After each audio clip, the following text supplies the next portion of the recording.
ओम शांति। 14 मई 2021 की मुरली है। बाबा ने कहा, मीठे बच्चे, सभी तुम शूद्र घराने से निकल ब्राह्मण घराने में आए हो। बाप से ब्रह्मा मुख से तुम्हें एडॉप्ट किया है, तो इसी खुशी में रहो। प्रश्न है, कौन सा गुरु राज ब्राह्मण कुल वाले बच्चे ही समझ सकते हैं? उत्तर है, निराकार शिव बाबा हमारा पिता है और ये ब्रह्मा हमारी माता है। निराकार भगवान कैसे माता पिता बंधु सखा बनते हैं, ये गुरु गुप्त राज ब्राह्मण कुल के बच्चे ही समझ सकते हैं। उसमें भी जो देवी कुल में ऊंच पद पाने वाले हैं, वही ये राज यथार्थ रीति समझेंगे। ओम शांति। बच्चे बैठे हैं, समझ रहे हैं कि हमारा बाप दादा आया हुआ है। बाप तो इकट्ठा हो जाता है दादा के साथ, तो कहेंगे बाप दादा आए हैं। वह टीचर भी है, बाप दादा के बिगड़ तो कुछ बता न सके। बुद्धि चलनी चाहिए, क्योंकि ये नई बात है ना। अज्ञान काल में याद करते हैं सिंघल को, कहेंगे हमारा गुरु फलानी जगह है, उनके शरीर का नाम जानते हैं। हमारा बाबा हमारी माँ फलानी जगह है, उनका नाम रूप सब कुछ है। मनुष्य ने फिर शॉर्ट में लिख दिया है।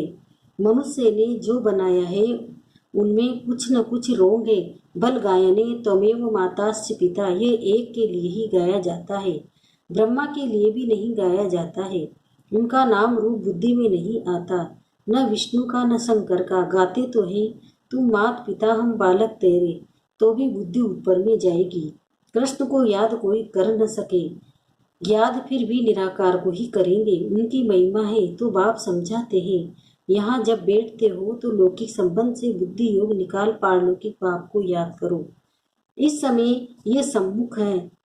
भक्ति मार्ग में जो गाते हैं तो आंखें ऊपर करके कहते हैं, तू मात पिता है भगवान कह याद करते हैं। भगवान जब कहते हैं तो शिवलिंग को भी याद नहीं करते। तोते मिसल ऐसे ही गाते, लक्ष्मी नारायण के लिए भी ऐसे नहीं कह सकते। ये तो महाराजा महारानी है, उनका बच्चा ही मात पिता कहेंगे, बंधु नहीं कहेंगे। भक्त लोग गाते हैं पतित पावन, परंतु ये बुद्धि में नहीं आता कि शिवलिंग होगा। ऐसे ही सिर्फ कह देते, हे भगवान हे भगवान। किसने कहा, किसको कहा, कुछ भी पता नहीं। अगर ये ज्ञान होता मैं आत्मा हूँ, उनको बुलाता हूँ, तो ये समझे कि वो निराकार परमात्मा है, उनका रूप ही लिंग है। यथार्थ ऋषि कोई बाप को याद नहीं करते। उनसे प्राप्ति क्या होगी कब होगी ये कुछ नहीं जानते। तुम भी नहीं जानते थे, अभी तो बाप के बने हो। तुम जानते हो हमको शिव बाबा ने ब्रह्मा द्वारा अपना बच्चा बनाया है। ये ब्रह्मा माँ है, इस ब्रह्मा माता द्वारा शिव बाबा ने एडॉप्ट किया है। इस समय तुम अच्छी रीति जानते हो, हम शिव बाबा के बच्चे हैं साकार में, फिर प्रजापिता ब्रह्मा के बच्चे हैं। प्रजापिता ब्रह्मा द्वारा मनुष्य सृष्टि रचते हैं, ऐसे नहीं कि कोई नई सृष्टि रचते हैं, नहीं। इस समय आकर गोद में लेते हैं, एडॉप्ट करते हैं। अब माता पिता कहते हैं तो पिता शिव पिता ठहरा और माता ब्रह्मा ठहरी। उनको कहा जाता है माता पिता। बाप ब्रह्मा द्वारा कहते हैं, तुम आत्माएं मेरे बच्चे हो। फिर आत्मा को भेंट पहचान देते हैं कि आत्मा क्या है। कहते भी वृक्ष के बीच में रहता स्टार मिसल और कुछ भी नहीं जानते। ये कह न सके कि आत्मा 84 जन्म भोगती है। आत्मा शरीर द्वारा पाठ बजाती है। भिन्न भिन्न नाम रूप देश काल से आत्मा एक शरीर छोड़ती है तो सारा परिवार ही बदल जाता है। कोई एडॉप्ट करते हैं तो परिवार ही बदल जाता है। माता पिता जिससे जन्म लिया उनको भी जानते हैं, फिर जो एडॉप्ट करते हैं उनके घर का बन जाते हैं। यहाँ तुम शूद्र घराने से निकल अब ब्राह्मण घराने में आए हो। ब्रह्मा तन से तुमको एडॉप्ट किया है, तुम तो ब्राह्मण कुल में आ गए। ये बातें शास्त्रों में नहीं लिखी जा सकती है, ये समझाया जाता है, लिखने से कोई समझते नहीं है। अभी तुम बच्चे ही जानते हो, हम परम पिता परमात्मा की संतान बने हैं। यह हो गई माँ। ब्रह्मा को प्रजापिता ही कहते हैं। इस द्वारा तुम बच्चों को एडॉप्ट करता हूँ। ये कितनी गुप्त बातें हैं, सिवाय सम्मुख के कोई समझ न सके। समझेंगे भी वह जो इस ब्राह्मण कुल के होंगे। देवता देवी कुल में ऊंच पद पाने वाले होंगे। नए किसी की बुद्धि में ये बातें बैठेगी नहीं, न बुद्धि में बैठेगी, न किसी को समझा सकेंगे। तुम्हारे में भी नंबरवार पुरुषार्थ अनुसार है, जिसकी बुद्धि में बैठता है गाया जाता है, तमेव माता पिता। याद किया जाता है शिव बाबा को। फिर कहते हैं तुम माता पिता एक बाप फिर माता पिता कैसे? यह बातें वो कोई समझा न सके। जैसे शास्त्रों में व्यास ने जो लिखा है वो मनुष्य ने कंठ कर लिया है, वैसे तुमको भी कहेंगे। तुमको कोई ने बताया है, तुमने कंठ कर दिया है। नए मनुष्य के लिए समझना बड़ा मुश्किल है। यहाँ रहने वाले भी कोई किसी को इतना भी समझा नहीं सकते। तुम आत्मा हो, तुम्हारा बाप परम पिता परमात्मा है। वो बेहद का बाप ही बेहद का वर्षा देते हैं। वर्षा दिया था, फिर पुनर्जन्म लेते लेते 84 जन्म पूरे हुए। अब बाप फिर वर्षा देने आए हैं। ये किसी को समझाना कितना सहज है। तुम माता पिता किसको कहा जाता है? विचार की बात है ना। ब्रह्मा द्वारा एडोप्ट करते हैं, फिर माँ भी जरूर चाहिए। तो जो अन्य बच्ची होती है, ड्रामा प्लान अनुसार उनको जगत अम्बा का टाइटल दिया जाता है। मेल को जगत अम्बा नहीं कह सकते, इनको जगत पिता कहेंगे। इनका प्रजापिता नाम मशहूर है। अच्छा, प्रजा माता कहाँ? तो एडोप्ट किया जाता है माता को।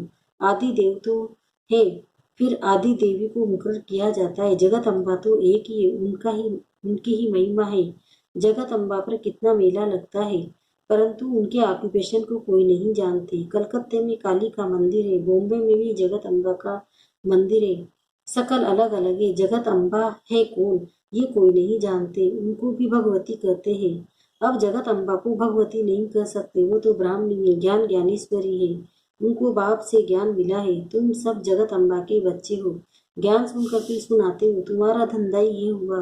तुमको ईश्वर पढ़ाते, कोई मनुष्य नहीं पढ़ाते। ये ब्रह्मा भी तो मनुष्य है। मनुष्य कोई को भी पावन बना नहीं सकते। मनुष्य की बुद्धि इतनी डल हो गई है जो कुछ भी समझते नहीं है। पतित पावन तो एक ही बाप है। वो आते ही पतितों को पावन बनाने। ये सारी दुनिया तमो प्रधान है, सब पतित है। नई दुनिया पावन, पुरानी दुनिया पतित। पुरानी दुनिया में ही नरकवासी, नई दुनिया में ही स्वर्गवासी। बुद्धि भी कहती है सत्युग में सिर्फ भारतवासी देवी देवताएं होंगे और कोई नहीं थे। अभी तुम बच्चों को ये ज्ञान मिला है। नई दुनिया में पहले सूर्यवंशी देवता थे, फिर चंद्रवंशी हुए, तो सूर्यवंशी फास्ट हो गए। चंद्रवंशी के बाद फिर वैश्यवंशी आते ही बरोबर लक्ष्मी नारायण का राज्य था। अच्छा, उनके आगे क्या था ये कोई समझ न सकी। तुम बच्चों को बाप ने चक्र का राज समझा है। द्वापर में है वैश्यवंशी, कलयुग में है शूद्रवंशी। अभी तुम जानते हो ब्राह्मण बने ही तुमको बाप ने अपना बनाया है, अर्थात शूद्र धर्म से देवता धर्म में ट्रांसफर किया है। अब सूर्यवंशी चंद्रवंशी तो है नहीं। न लक्ष्मी नारायण का राज्य है न राम राज्य है। अब है कलयुग का अंत। कलयुग के बाद जरूर सतयुग आएगा। कलयुग में ये पुरानी पतित दुनिया है, महान दुखी है। इसलिए देवताएं ही जाकर महिमा गाते हैं, माथा टेकते हैं। अच्छा, लक्ष्मी नारायण को ये राज्य किसने दिया? कोई है तो बता सके। कोई ने भी ख्याल में नहीं होगा कि, क्योंकि बुद्धि में है कलयुग अभी बच्चा है। 40,000 वर्ष पड़े हैं, इसलिए ये ख्याल आते नहीं है। अभी तुमको ये ख्याल आता है। कई बच्चे कहते हैं हमें याद नहीं रहती। क्यों नहीं रहती? क्योंकि सवेरे सवेरे उठकर याद में बैठकर धारणा नहीं करते। समझते भी हैं, फिर किसी को समझा नहीं सकते। ये तो जरूर होगा। सब एक रस तो समझदार बन न सकती। समझदार भी चाहिए, बेसमझ भी चाहिए। बहुत समझदार तो जाकर राजा रानी बनेंगे। जितना जितना जो जास्ती समझते समझाते हैं उनका नाम बाला होता है। प्रदर्शनियां होती है तो लिखते हैं बाबा फलानी को भेज दो। तो क्या तुम नहीं समझा सकते हो? बाबा उसकी प्रैक्टिस जांचती है। हम थोड़े कच्चे। बाबा खुद ही कहते हैं यहाँ से ही निमंत्रण मिलता है तो लिखकर भेजो। कौन कौन है तो हम देखेंगे किस किस को भेजना चाहिए। सन्यासी भी उस निमंत्रण पर है क्या? फिर बहुत अच्छी ब्रह्मा कुमारी को भेजना होगा। अच्छा, कुमार का है, मनोहर है, गंगे है, इसमें से किसी को भेज दो। बच्चे तो ढेर है, जगदीश को भेज दो, रमेश को भेज दो। तुम भी समझते हो एक दो से होशियार है। जैसे जज मजिस्ट्रेट होते हैं एक दो से होशियार होते हैं। गवर्नमेंट जानती है एक दो से होशियार है, तब तो केस एक दो से ऊपर जाते हैं। फिर हाई कोर्ट में जाओ, फिर उनसे ऊपर। उसने भी जजमेंट ठीक न दी तो फिर उससे ऊपर जाएंगे। इनके ऊपर तुम रहम करो।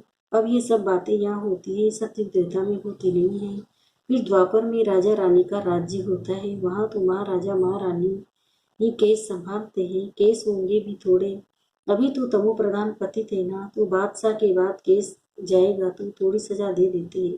कड़ी भूल होगी तो कड़ी सजा देंगे। यहाँ तो कितने जज वकील ढेरे, इतना कारोबार में फर्क है। सत्युग क्या होता है? ये किसी को पता नहीं है। अब बाप ने समझाया, कोई से भी पूछो, इन लक्ष्मी नारायण को जानते हो? ऋषि बिरला है, बहुत मंदिर बनाते रहते हैं। तो कोई अच्छा बच्चा हो, उनको चिट्ठी लिखे, तुम लक्ष्मी नारायण के मंदिर तो बहुत बनवाते हो, इन्हों को ये राजधानी कैसे मिली? जबकि सतयुग से पहले कलयुग था, कलयुग में तो कुछ है नहीं। देवताओं ने तो कोई सी लड़ाई की नहीं होगी। लड़ाई से कोई विश्व के मालिक बन नहीं सकते। विश्व के मालिक जो थे उन्हों के ये लक्ष्मी नारायण के चित्र रखे हुए। अभी तो है कलयुग, यहाँ लड़ाई लगती है हथियारों की। बाप ने समझाया, क्रिश्चियन धर्म वाले आपस में मिल जाए, आपस में प्रीत रखे तो विश्व के मालिक बन सकते हैं, परंतु विश्व के मालिक तो लक्ष्मी नारायण ही बनते हैं। बुद्धि कहती है आपस में मिल जाए तो मालिक बन सकते हैं, परंतु सत्य में किंग क्वीन तो कोई बन न सके। ड्रामा ही ऐसा बना हुआ है। अभी हम फिर से योग बल से स्वर का वर्षा ले रहे हैं। तुम बता सकते हो, कल पहले भी संगम पर बाप से पद पाया है, 84 जन्म पूरे हुए, फिर से वर्षा ले रहे हैं। अच्छा, मीठे मीठे से खिलते बच्चों प्रति माता पिता बाप दादा का याद प्यार और गुड। रूहानी बाप की रूहानी बच्चों को नमस्ते। हम रूहानी बच्चों की भी रूहानी माता पिता बाप दादा को याद प्यार गुड मॉर्निंग। नमस्ते नमस्ते नमस्ते। शुक्रिया बाबा, शुक्रिया आपका पद्मा पदम, शुक्रिया। धारणा के मुख्य सारे पहला है, स्वयं में धारणा करने और दूसरों को कराने के लिए सवेरे सवेरे उठकर बाप की याद में बैठना है।